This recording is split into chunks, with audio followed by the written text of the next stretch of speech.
94.7 KTWV HD3 Los Angeles.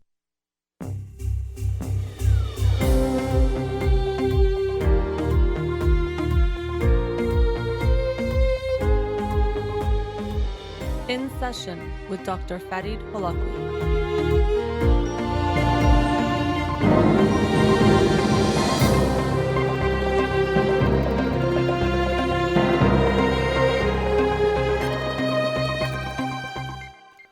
Good evening and welcome to In Session. I'm your host, Dr. Farid Holakouee, and I'll be with you for the next hour here on Radio Hamra. Studio number to call in, 310-441-0555. I'm a licensed clinical psychologist, so you can call in with any questions related to clinical psychology, including any emotional or psychological issues, parenting issues, and relationship issues as well. You can also follow me on Twitter or Instagram, or like my page on Facebook to get updates on the show, or suggest topics or books for the program, and the shows are uploaded at the end of each week to my SoundCloud page and podcast on iTunes. Again, our studio number 310-441-0555. Before I get into the book of the week from this past week, the book of the week for this week that I'll talk on next Monday's show is The New Mind Readers by Russell A. Poldrack. The New Mind Readers, What Neuroimaging Can and Cannot Reveal About Our Thoughts. So I thought this could be an interesting book to get an idea of neuroscience research and what it can and can't tell us. Even though we are able to scan the brain in ways that we were not before, we still haven't figured it out as well as many people would have predicted, let's say, a decade ago. So I think this book, what I liked actually was that it said what neuroimaging can and cannot reveal about our thoughts. So I'm assuming it'll talk about the limitations as well. So looking forward to reading that and sharing it with you next week. And actually the book from this week is from a neuroscientist also, but sharing more her own journey and experience. And so the book of the week was The Neuroscientist Who Lost Her Mind by Barbara K. Lipska. The Neuroscientist Who Lost Her Mind, My Tale of Madness and Recovery.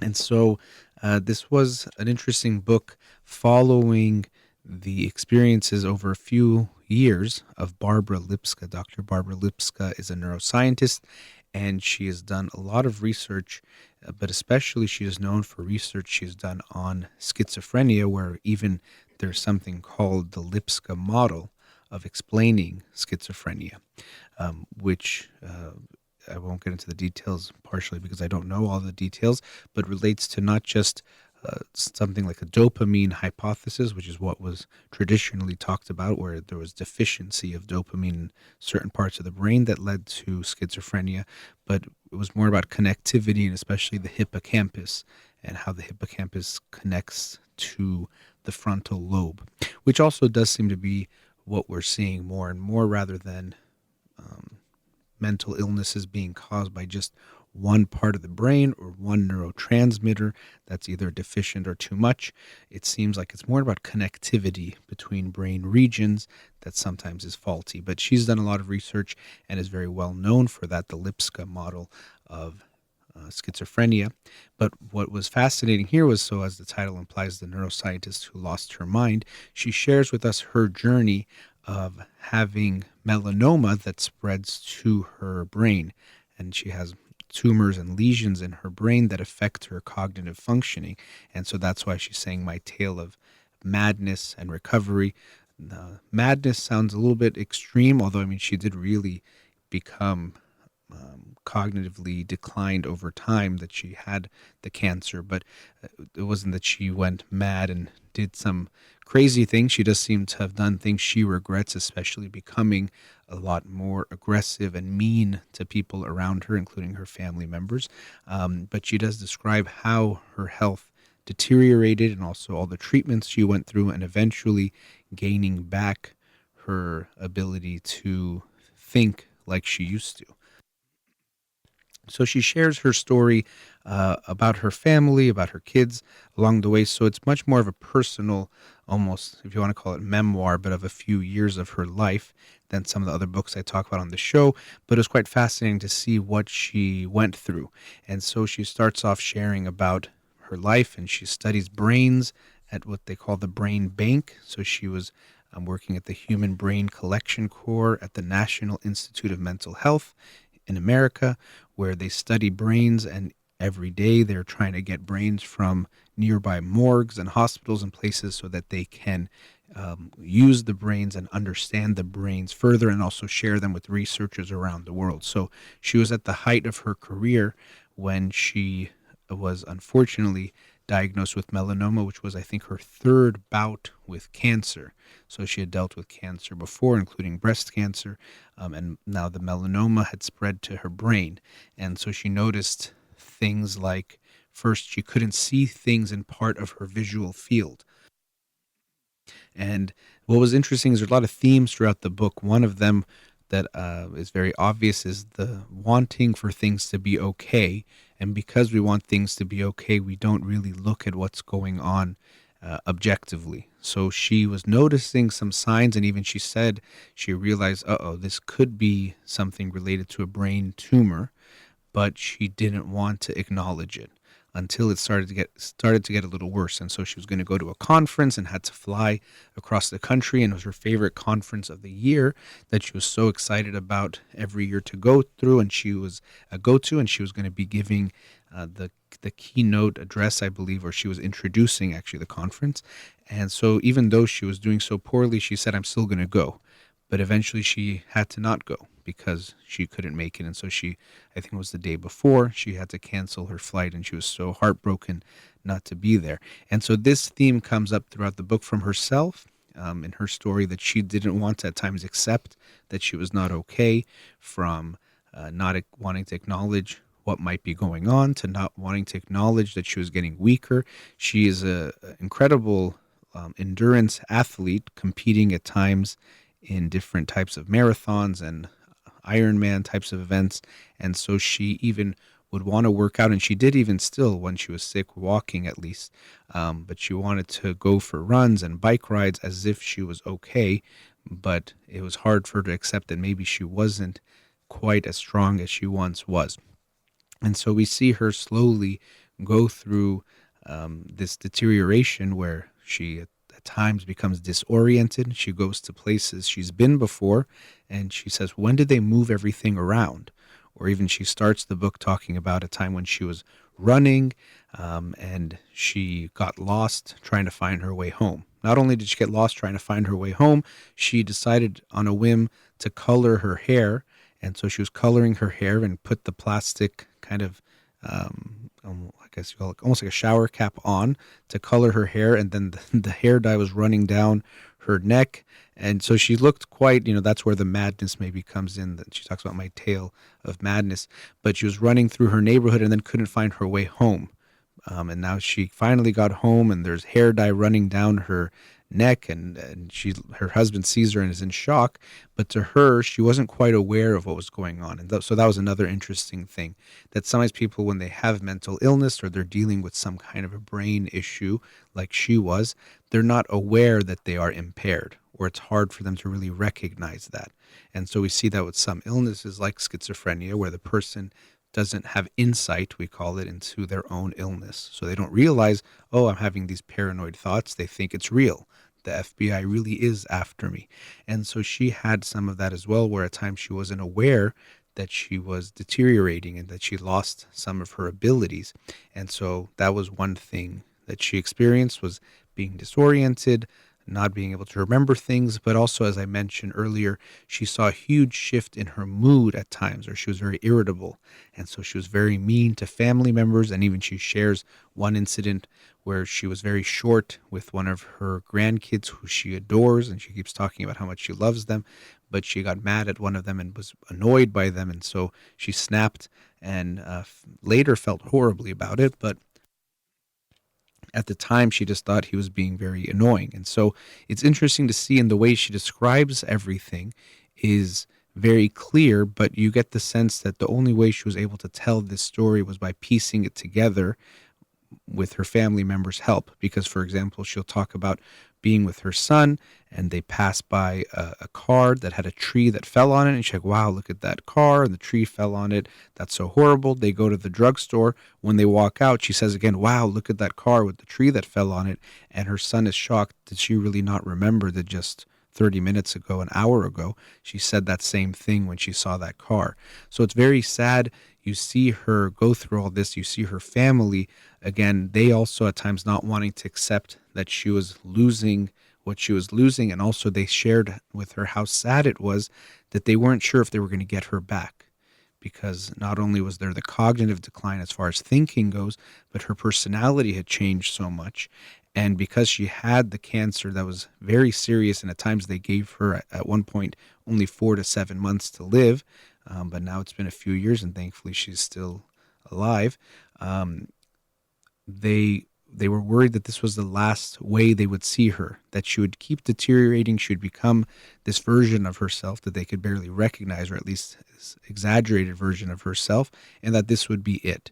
So it was very painful for her family as well. And as she puts it, because she didn't remember some of those incidents the way they did, it was almost harder on them than it was on her.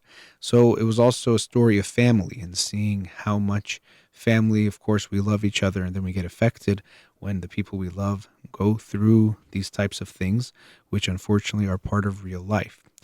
And that's the other part that was very, for me, that stood out for me, was remembering how fragile life is and our health is, and things like our brain, which it's incredible all the things it's able to do, but it's very easy, or some slight changes can make it where it doesn't do everything so well. So you see her, as I mentioned before, issues with vision, forgetting things, not being able to remember things. Her frontal lobe appeared to have some big tumors, which made it so that she was unable to do some of the functions of the frontal lobe, like planning or thinking ahead. And that's what made her, likely was what made her very impulsive. So it was interesting to see that, but a reminder of how fragile our health is and our functioning is, and the brain, as incredible as it is, of course, can easily lose some of its functioning, and that's what she went through. But that's what's interesting, is to see her go through this feeling quote unquote normal, going through the cancer and all the different treatments, and she gets into detail with the different types of radiation and new treatments and experimental treatments and immunotherapy and all these things she went through to try to battle the cancer, and then eventually coming out of it. But as she mentions, she's always aware that she can lose it again. And she does talk about something that many people do experience who go through a life-threatening illness, which is that they're very grateful for every day. So she was saying she's really trying to enjoy every day and is grateful that she still gets to be alive and enjoy them, because she knew she was very close to losing all of that. And then at the end of the book, she talks about finally doing another endurance type of activity, an Ironman competition, where she competed with also with her husband and another family member, but doing the swimming aspect of the Ironman. And that was very sweet that she ended that way. But it was very important for her to kind of get that sense of normalcy back, that I can compete at that level, or I can push myself in this way. And so you see her go through that and end the book with that story of finally getting back to that point, which I thought was very nice. But it was a fascinating book of seeing someone go through something very horrible, but sharing her story that gives us some insight into what it was like to go through all of that. And made me think of when I see someone who is acting a little bit differently, or I don't even know them and acting a certain way, you never know what they're going through. She shares a story of going to physical therapy, and she just snapped at the person and it was their first session, and was very mean and rude, and eventually walked out. And but she went back to that physical therapist. She didn't remember that it was the same one. And the person said, "Oh, I thought you would never come back." And she was very kind and forgiving her, because she understood what she was going through.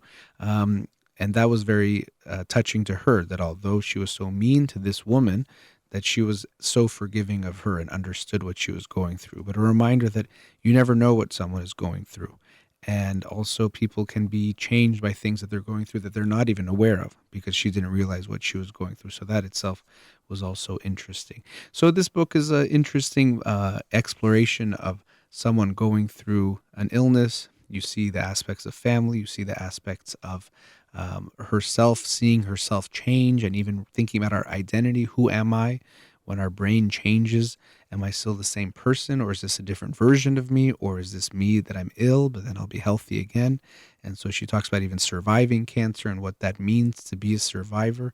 But I did enjoy hearing her story and sharing with what she went through. So if you're interested in hearing a memoir of someone going through the experience of losing their mental stability and then gaining it back and what they went through, but also just an experience of family and love and someone's story, you can check this book out, The Neuroscientist Who Lost Her Mind, My Tale of Madness and Recovery by Barbara K. Lipska. And again, the book of the week for this week, The New Mind Readers, What Neuroimaging Can and Cannot Reveal About Our Thoughts by Russell A. Poldrack. All right, we've reached our first commercial break. We'll be right back.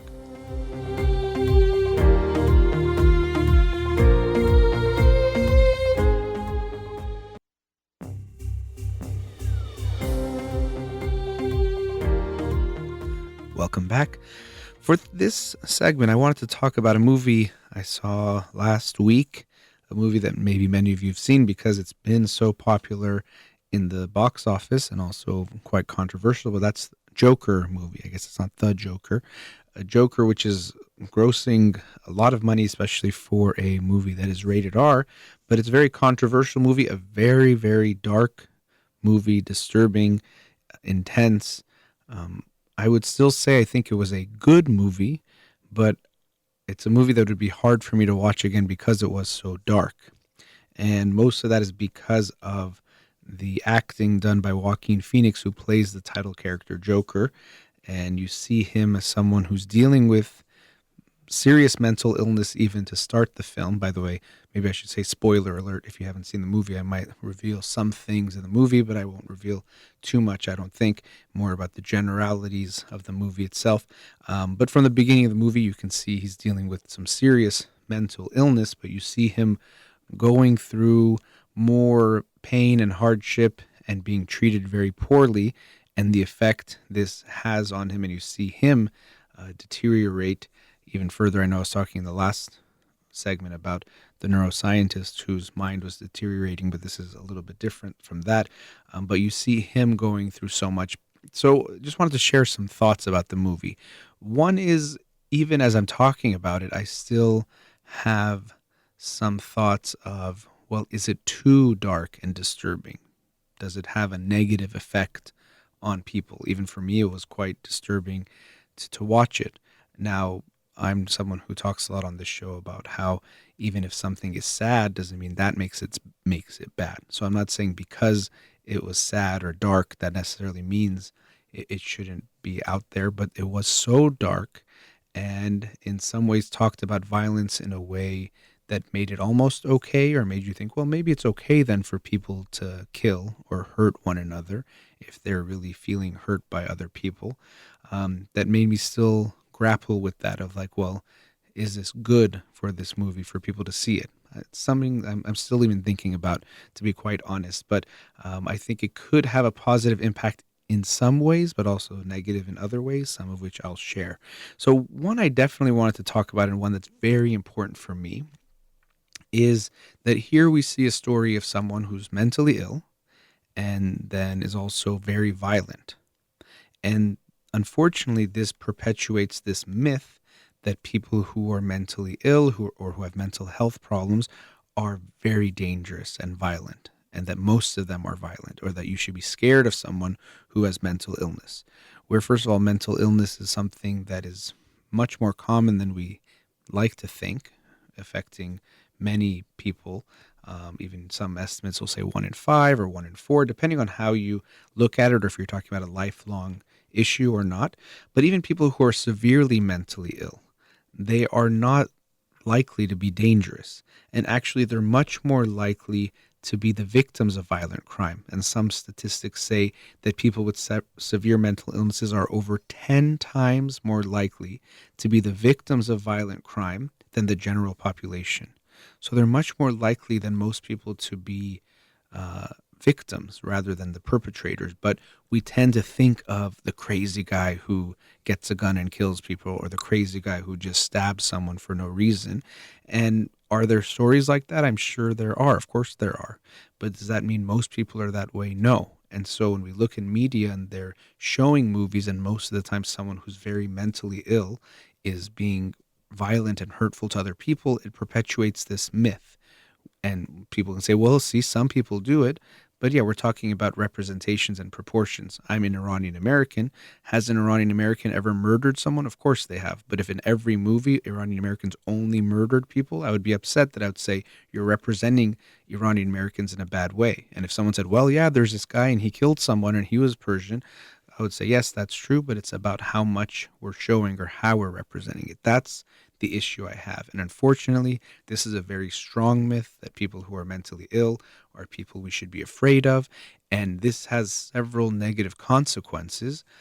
To begin with, it makes it easier for us to dehumanize them. So we think, oh, these are just these crazy people we have to protect ourselves from, or we have to lock them up, or we have to not help them because they're just going to hurt people or kill people or do bad things. So let's not actually help them, which is very unfortunate because these are people who are suffering from mental illness. They are in pain, and you actually feel his pain in the movie, which that part of it I thought was good, that it was very painful because you felt his pain. But unfortunately, it makes it so we look at people who are mentally ill and severely mentally ill as things we have to protect ourselves from, things we have to stay away from, and makes it in a way okay not to help them. Or they're just crazy people that are going to do bad things. Why should we spend tax money on taking care of these people, which is very unfortunate because these are human beings who are suffering, and the overwhelming majority of which are not harmful at all and don't want to harm anyone, but they just deserve help. And so that was one big issue I had about the movie, that it's a very overarching one because it's really the theme of the movie is that he's mentally ill and then he's very violent. And so they're very tied together. So that was one big point that I even before I went in was already thinking about, but saw it in the movie. But do want people to think about that the way we view people can be very much influenced by media and the ways we think and talk about certain individuals, and that can affect how we act towards those people. It's similar and related to actually the homeless population, who we very easily think of as somehow less than human. Unfortunately, they get dehumanized. Somehow they don't deserve help, or they became homeless because of something they did, or they're all drug addicts, or they're all crazy, is also what people will say. And so they're going to be homeless no matter what, which is not true. These are also people who deserve help, who are not harmful people or bad people that we should be afraid of. They deserve help. And the reason why I say they're related is that in the United States, I'm sure in other countries as well, many people who are mentally ill are homeless, and many people who are homeless are mentally ill. So there is a relationship there. But so for me, that was something that it can perpetuate this myth of fear the mentally ill are violent, which I think is a very negative and bad stereotype. There was a lot of interesting themes throughout the movie. Another one for me was his mom in the movie would actually call him happy. So, he's a clown. When even the movie starts, that's his profession. So he's a clown, and she would call him happy and would say he was always happy all the time, always smiling and laughing all the time. And it was interesting because even at some point in the movie, he talks about how he was never happy, or he's never been happy a second in his life, but he always acted happy for her. And so, of course, this is a very extreme case, but it reminds me of how so many parents, a lot of Iranian parents, but a lot of parents in general, are always telling their kids to be happy all the time, that you shouldn't be sad, that you should be happy and smiling, or they show you that I like it when you're happy and I don't like it when you're sad. So you should be happy and you shouldn't be sad. And so it teaches them to put their sad feelings away.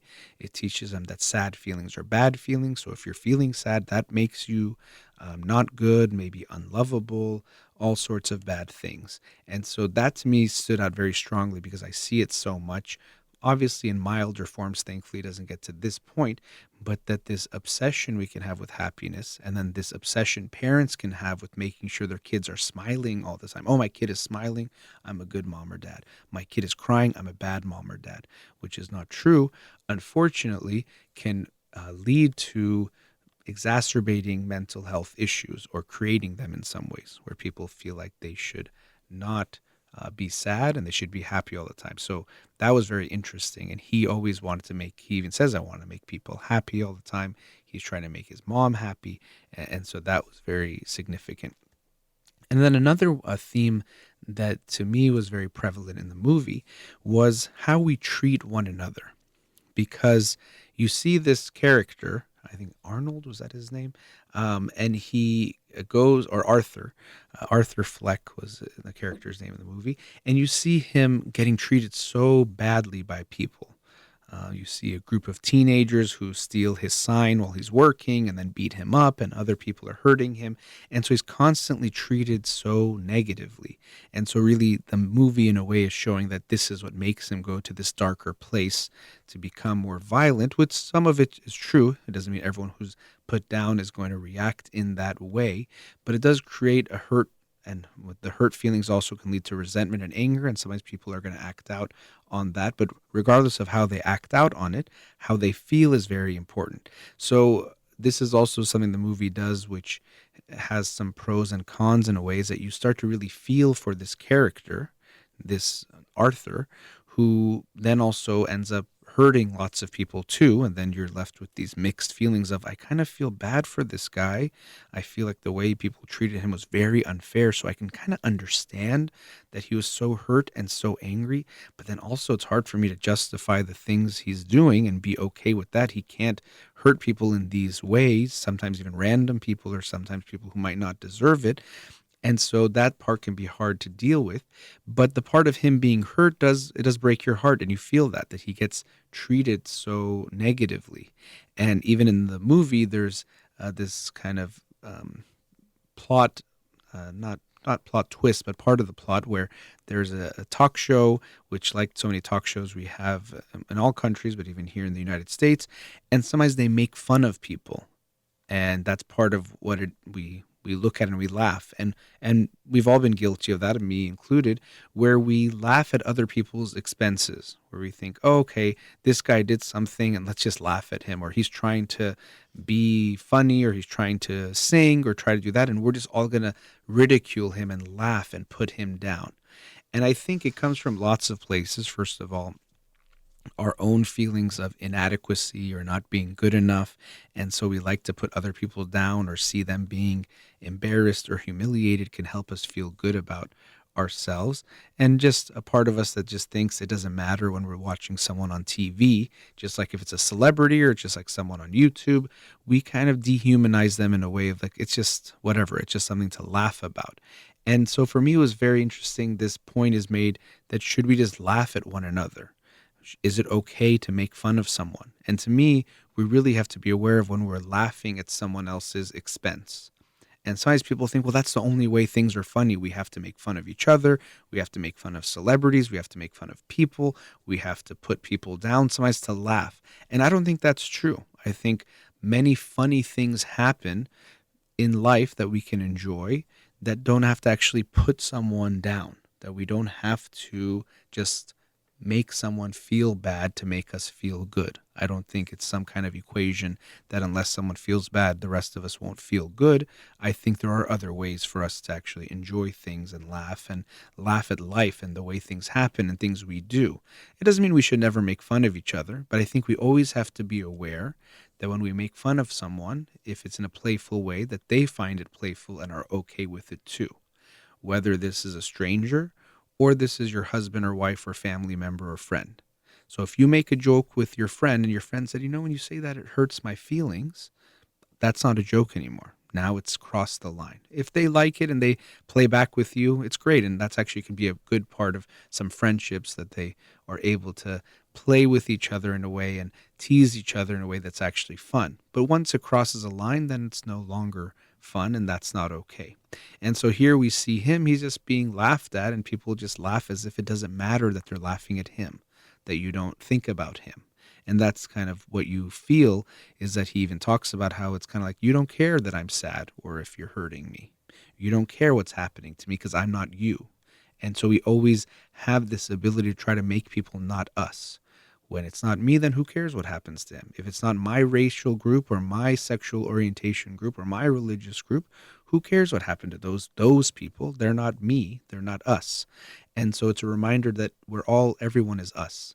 Someone who's very mentally ill that you might think is so different from you actually isn't. And they're still a human being deserving love and respect no matter what. Just because they're doing something and they look different doesn't mean you can make fun of them, or they act differently doesn't mean we should make fun of them. So that was also a theme in the movie that I thought was actually a good one, when you see this man being beaten up by society so bad, and eventually he fights back. Of course, do I condone the violence or the way he's doing it? Absolutely not. But I think that social commentary was important, of looking at how often we are mean to one another and make it seem like it doesn't matter, that who cares. So the movie itself is very dark. Please don't take your kids. I know I've heard some stories of people, because it's in the Batman, genre of movies, they think, oh, my kid loves Batman, let me go take them to the Joker. Definitely don't take any kids, and even yourself if you haven't seen it. Like I said, it is dark and disturbing, so just be ready for that if you do want to see it. It's very disturbing. It's dark, and so you have to be ready for that and know what you're getting yourself into. And as I said, even myself, it's been, I think, 5-6 days since I've seen the movie, and sometimes I still think, is it good for people to see? Can it have a negative effect because of the ways it talks about violence and different things? The actor Joaquin Phoenix really does an amazing job. You feel like he's someone dealing with serious mental illness. You feel his pain, his disturbance, what he's going through, and that's really part of what makes it so disturbing, is that you really feel his pain. He makes you feel it in a way that makes it very real. So his performance in and of itself, I think, was quite incredible. Even for me, it would bring up how I felt at times when I was doing an internship at the psychiatric hospital. Just the look in his eyes, or the lack of a look in his eyes, if you want to call it that, where you almost felt like no one was there at times, was something that I could relate to. So I thought he did a great job. The movie itself, dark but powerful. But I did want to make some of those points. And again, just want to close the segment mentioning that we want to respect people who are mentally ill. And mental illness is not just one thing. It could be everything from depression to schizophrenia and everything in between. But no matter what someone is going through, we want to show them respect. No one deserves our ridicule, and everyone deserves help and to be treated better. All right, going into our last commercial break. We'll be right back.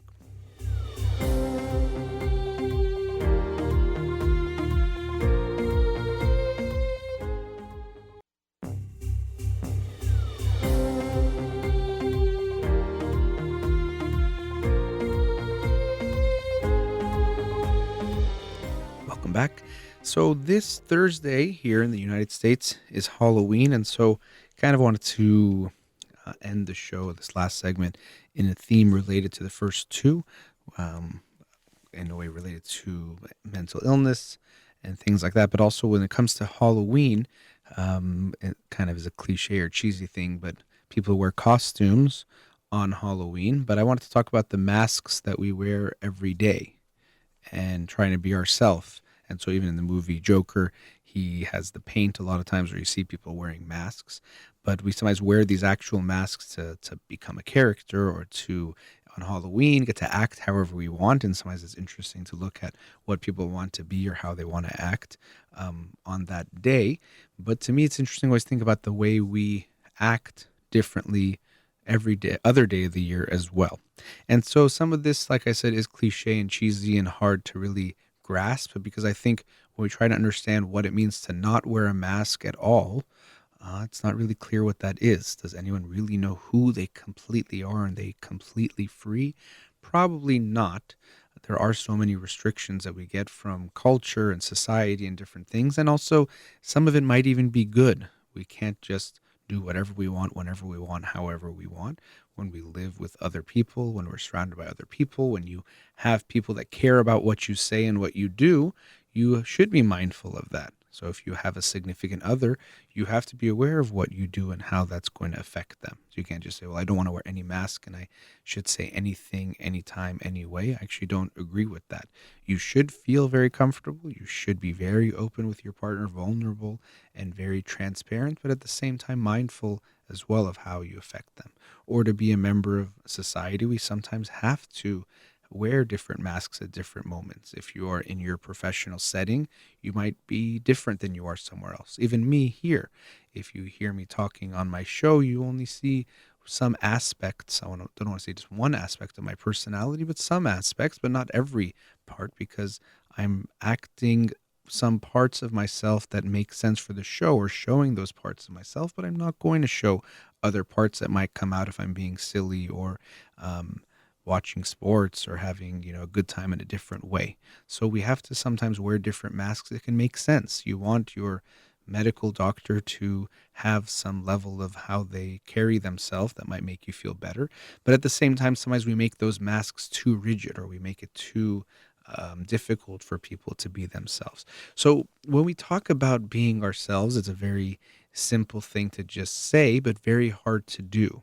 And of course, we can talk about us as individuals being ourselves, but we can also talk about how we can make it easier for the people around us, our loved ones, to take those masks off and to show us more who they are. And what that entails is that we have to make them feel comfortable to be themselves.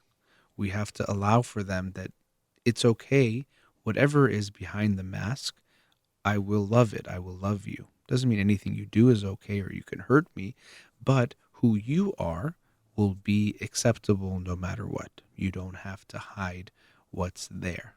And that also is easier said than done. And even as a parent, you can think your baby comes into this world without a mask, really comes into the world naked.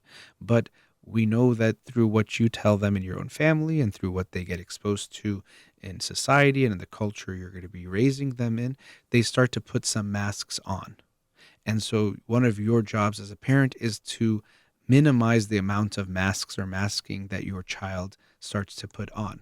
So that means that whatever you talk about, the more you become judgmental about things, the more that's the mindset in general, and the more things you judge about, the more masks they're going to put on. So I talked about before in the movie Joker, if you're telling your kids always be happy, they're going to put on a happy mask.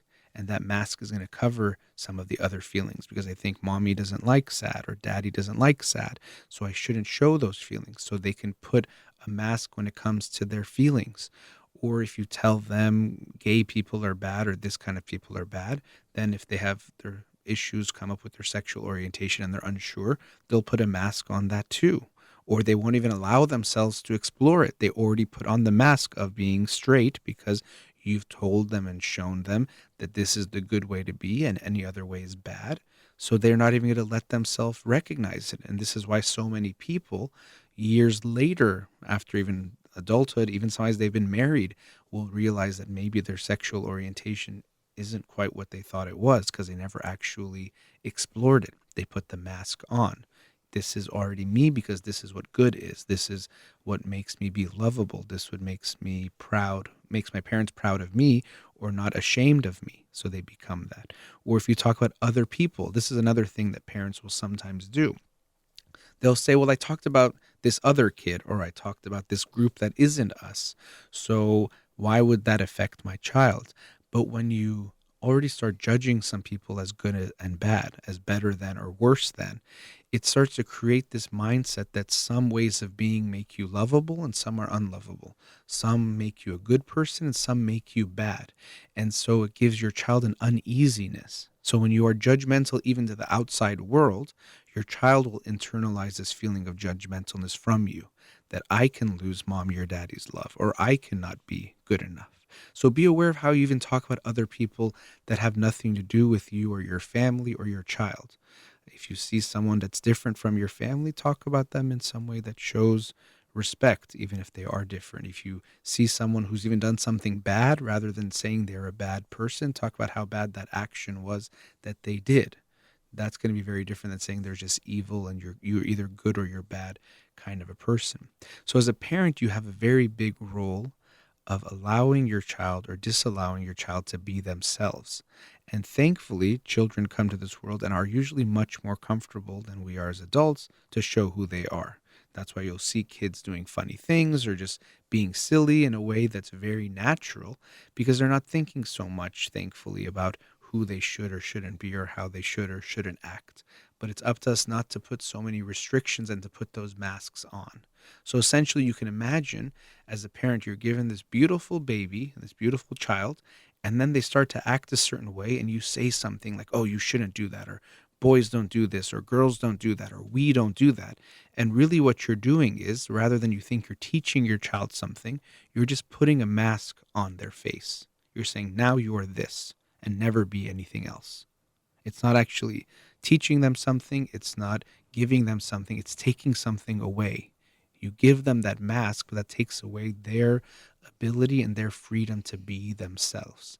Or we don't cry, or we don't, whatever it might be that you're doing. So as parents, we play a very big role in allowing a child to be themselves or to not be themselves. But then even as adults with the people around us, you've probably experienced people that you have in your life where you feel like you can't be yourself. You might feel like you're on alert. They're going to judge you, or you hear them judging other people. A very common thing people experience is they'll be around someone who talks bad about other people with them, and they do it in the way where they say, well, it's me and you talking, so I'm on your side. But what most people tend to feel is that even if you're not the victim right now and they're talking about someone else, well, what is that person going to say when you're gone? And that's what usually is happening, right? So if you're 5 friends and then when one of them leaves, someone's talking about the one that left, you wonder, well, what happens when I leave? Are they going to be talking about me? Which actually usually is the case. And we don't feel very comfortable around that person. So they might even be someone who's charismatic or someone who's fun at the party or who gets a lot of attention because they're creating drama or they're talking about things in a way that makes them very fun. But people don't tend to feel comfortable to be themselves around a person who's talking bad about other people. So again, even not just with kids, but with adults, that same principle applies. The more judgmental you are even to outside people or even to people when they're not there, let's say, or to people in their face, they're not going to feel as comfortable with you. But on the other hand, we've likely experienced people in our lives who allow us to feel comfortable. The way they look at you, even the way they make you feel is warm and accepting that you can be you. Oh, what happened today? Or what did you do? Not, oh, you did that? What are you doing? What's wrong with you? I would never do that. I would never, ever do something like that because I do X, Y, and Z. That doesn't make you feel comfortable the next time to share when you went through a hard time, when you made a mistake, as we all do, or if you did something you regret. There's a difference there. And so I think for all of us, we should strive to be that person who's more accepting. Now, sometimes people think, no, I'm not going to be that warm, cuddly type of a person because I have standards or I look at things in a way that means I'm not just going to accept everything. And so when I say be more accepting, it doesn't mean that we say everything is the same. So if someone using, the example of the movie Joker kills someone is the same as if they go and, save their life. No, they're not the same thing. But the way we approach people can have a feeling of acceptance or judgmentalness. And I think people like to be judgmental at times because it does give them that feeling that I'm better than. See, I'm not like everyone else who thinks this and that is okay. You even hear people say it in this way sometimes. I don't accept those types of things. If you're performing below average, I'm not going to accept that. Or if I go to a restaurant and they do this, I'm going to make sure they know I'm unhappy because I don't accept inefficiency, or we have other ways of justifying it to ourselves, but we try to show ourselves as better than. But this is coming from our own feeling of weakness and inferiority. I sometimes feel like I'm not good enough, so I have to compensate for that by thinking I'm better than other people and judging them, by putting them down. Oh, look at those people that do this or do that. What we're really saying is, what if I'm sometimes the person that does the bad thing? What if I'm not good enough? So as much as we try to fool ourselves into thinking that by being judgmental, it's actually because I'm more advanced, or I am more, have higher standards, or I'm a better person than other people, really it's coming from our own weakness. It's not coming from a place of strength. And from my own experience, people that I've met that are very warm and accepting, genuinely warm and accepting, and that's actually maybe a key distinction, not just someone who says everything is okay no matter what. They can be coming more from a place of being a people pleaser, so they just want everyone to like them. They're trying to avoid conflict. That's different from people who are genuinely warm and accepting. My experience has been that those are very strong people. They're not warm and accepting because they're weak or because they're avoiding conflict, but that they see the good in people and they try to see that they can bring out even more good in each other and in themselves. It doesn't come from a sign of weakness. And so, in these last few minutes, coming back to ourselves and recognizing the masks we've put on. And it's hard to recognize the masks sometimes because if we've been wearing them our whole lives, we think that's us. No, this is just me. I do things this way. I talk that way. And this is why self-discovery and self-awareness is so difficult, because it's hard to tease these things apart. Do I really think this way and feel this way? Or is it because of my culture or because of my parents and my family that I act this way or that way? And getting in touch takes time. It's not something where, well, you just think about it and you're going to know it. It's a lifelong journey where we explore more, we pay attention more. But the first step is to look in. We have to try to look within ourselves, look past the masks to see who is there.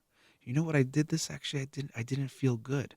Everyone told me that I was so fun at the party, but it didn't actually feel good to me when I came home. Something felt like it was missing. And it's only when we pay attention to ourselves and what we're feeling and take the time to actually slow down and feel it that we might feel that something doesn't quite feel right. And it might not be clear exactly what that is, but if you reflect some more and pay attention, it might become more clear to you. And so I see therapy, something that I get to do in my work every day, as a process of slowly revealing the masks, of seeing what's there, seeing what's deeper. And that's why it's so important as a therapist to give that feeling of warmth and acceptance that we're not sure what we're going to see underneath that mask, but you can feel safe that it's okay to show it here. You will feel accepted here and feel loved for what you see there. And so that's why it's so important for the therapist, when the client takes those risks, to show what's underneath the masks, to actually say what's there is okay and beautiful and lovable. It's not something to be ashamed of or something that you should be afraid to show. That is also beautiful, and actually even more beautiful because it's truly who you are. And even sometimes in therapy, and people in general, doesn't have to just be in therapy, sometimes someone will show you their mask that they're proud of. They'll want to be, oh, I'm actually the number one, blah, blah, blah. And they're showing off about how great they are. But actually what they really need is for you to see past the mask and say, you don't have to be the number one, blah, blah, blah, for me to love you or for me to like you or for me to think you're good. You don't have to perform in that way. You're already enough as you are. So sometimes seeing through the masks doesn't mean just seeing past some ugly things. Sometimes it means you see past the beautiful to see something more beautiful, which is a genuine human being who doesn't need to compensate or to gain your trust or love. Everyone is worthy of love just by being born, just like every baby who's born deserves love. Doesn't mean that everything we do we should look at as equal. We can be very real with ourselves and say, you know what, this was good, this wasn't good, but I'm still worthy of love. Just like a child who does good or bad things, we still love them. You might say, oh, that wasn't good that you did this. I got to play with a very cute puppy today, and the puppy peed on the carpet, which was not something I was very happy about, but I still love, he's very cute too, which makes it hard to be upset with him, but you still love the dog because, he's the dog and he's doing actually what he probably does, and there's a reason for it, but he doesn't need to do something for us to love him. And we're the same way. Now, don't go peeing on carpets, please, but realize that no matter who you are and what you are, that is okay. And so in the spirit of Halloween, where we get dressed up, it's also a reminder that for the rest of the year to see if we can take those masks off and find who that real us is, who's the real me, and show that to ourselves and then show that to the world. All right, we've reached the end of tonight's show. Thank you to Amir here in the studio. You've been listening to In Session with Dr. Farid Holakouee. Have a wonderful night.